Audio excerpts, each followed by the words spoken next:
ಲೋಕಸಭಾ ಚುನಾವಣಾ ಫಲಿತಾಂಶದಲ್ಲಿ ಬಿಜೆಪಿ ಬಹುಮತವನ್ನ ಪಡೆಯೋದಕ್ಕೆ ಸಾಧ್ಯವಾಗಿಲ್ಲ. ಜೊತೆಗೆ ಇನ್ನೊಂದು ಕಡೆ ಮಹಾರಾಷ್ಟ್ರದಲ್ಲಿ ಬಿಜೆಪಿ ಮೈತ್ರಿ ಸರ್ಕಾರ ಇದ್ರೂ ಕೂಡ ಕಡಿಮೆ ಸೀಟ್ ಬಂದಿದೆ.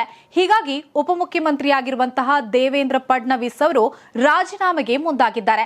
ಹಾಗಾದ್ರೆ ಮಹಾರಾಷ್ಟ್ರದಲ್ಲಿ ಏನೆಲ್ಲ ರಾಜಕೀಯ ಬೆಳವಣಿಗೆಗಳು ಆಗ್ತಾ ಇದೆ ಅನ್ನೋದರ ಬಗ್ಗೆ ನಮ್ಮ ಚಾನೆಲ್ನ ಮುಖ್ಯಸ್ಥರಾಗಿರುವಂತಹ ಶಿವಕುಮಾರ್ ಬೆಸಗರಹಳ್ಳಿ ಅವರು ಮಾಹಿತಿಯನ್ನ ಕೊಡ್ತಾರೆ. ಬಿಜೆಪಿ ನಾಯಕರು 400ಕ್ಕೂ ಅಧಿಕ ಸ್ಥಾನವನ್ನ ಎನ್ಡಿಎ ಗೆಲ್ಲುತ್ತೆ, 370ಕ್ಕೂ ಅಧಿಕ ಸ್ಥಾನವನ್ನ ಬಿಜೆಪಿ ಗೆಲ್ಲುತ್ತೆ ಅಂತ ವಿಶ್ವಾಸದಲ್ಲಿದ್ರು. 400 ಪಾರ್ ಅಂತ ಎಕ್ಸಿಟ್ ಪೋಲ್ 400 ನಿಯರ್ ಅಂತಿತ್ತು.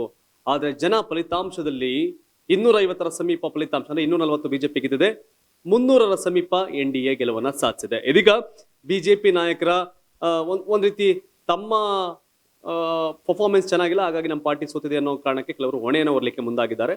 ಇದರ ಮೊದಲ ಹೊಣೆಗಾರಿಕೆಯನ್ನ ಮಹಾರಾಷ್ಟ್ರದ ಡಿಸಿಎಂ ಬಿಜೆಪಿ ನಾಯಕ ಫಡ್ನವೀಸ್ ಹೊತ್ತು ಡಿಸಿಎಂ ಸ್ಥಾನಕ್ಕೆ ರಾಜೀನಾಮೆಯನ್ನು ಕೊಡ್ಲಿಕ್ಕೆ ಮುಂದಾಗಿದ್ದಾರೆ.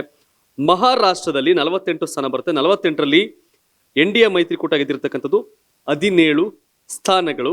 ಆದ್ರೆ INDI ಮೈತ್ರಿಕೂಟ, ಕಾಂಗ್ರೆಸ್ ನೇತೃತ್ವದ ಮೈತ್ರಿಕೂಟ ಗೆದ್ದಿರ್ತಕ್ಕಂಥದ್ದು 30 ಸ್ಥಾನಗಳು, ಇತರೆ 1 ಸ್ಥಾನ. ಒಟ್ಟಾರೆಯಾಗಿ ಭಾರಿ ನಡೆಗೆ ಕಾರಣ ಆದಂತಹ ಮಹಾರಾಷ್ಟ್ರದಲ್ಲಿ ಮೈತ್ರಿಕೂಟದ ಭಾರಿ ನಡೆಗೆ ಕಾರಣ ನಾನೇ ಅನ್ನೋ ದಾಟಿಯಲ್ಲಿ ಇದೀಗ ದೇವೇಂದ್ರ ಫಡ್ನವೀಸ್ ರಾಜೀನಾಮೆಗೆ ಮುಂದಾಗಿದ್ದಾರೆ. ಇದನ್ನು ಅಂಗೀಕರಿಸ್ತಾರೆ, ಏನಾಗುತ್ತೆ ಅಂತ ಕಾದು ನೋಡಬೇಕು. ಮಹಾರಾಷ್ಟ್ರದಲ್ಲಿ ಬಿಜೆಪಿ ನಾಯಕರು NCPಯನ್ನ ಒಡೆದು, ಶಿವಸೇನೆಯನ್ನ ಒಡೆದು, ಶಿಂದೆ ಮುಖ್ಯಮಂತ್ರಿ ಮಾಡಿ, ಅಜಿತ್ ಪವಾರ್ ಎಲ್ಲರೂ ಕೂಡ DCM ಮಾಡಿಕೊಂಡು ಫಡ್ನವೀಸ್ ಸರ್ಕಾರವನ್ನ ಮಾಡ್ತಾ ಇದ್ರು. ಫಡ್ನವೀಸ್ ಇದೆಲ್ಲದರ ಆಪರೇಷನ್ ಕಮಲದ ರೂವಾರಿ. ಈಗ ಫಡ್ನವೀಸ್ DCM ಸ್ಥಾನಕ್ಕೆ ರಾಜೀನಾಮೆ ನೀಡಲು ಮುಂದಾಗಿರ್ತಕ್ಕಂಥದ್ದು.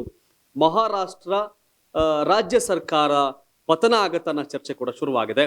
ಬಟ್ ಬಿಜೆಪಿಯ ಈ ಹಿನ್ನಡೆ, ಬಿಜೆಪಿಯ ಮುಖಭಂಗ ಮಹಾರಾಷ್ಟ್ರದಲ್ಲಿ ಬಿಜೆಪಿಗೆ ಆಗಿರ್ತಕ್ಕಂಥದ್ದು ಬಹಳಷ್ಟು ರಾಜಕೀಯ ವಿದ್ಯಮಾನಕ್ಕೆ ಕಾರಣ ಆಗಿದೆ ಅಂತ ಹೇಳ್ಬೋದು.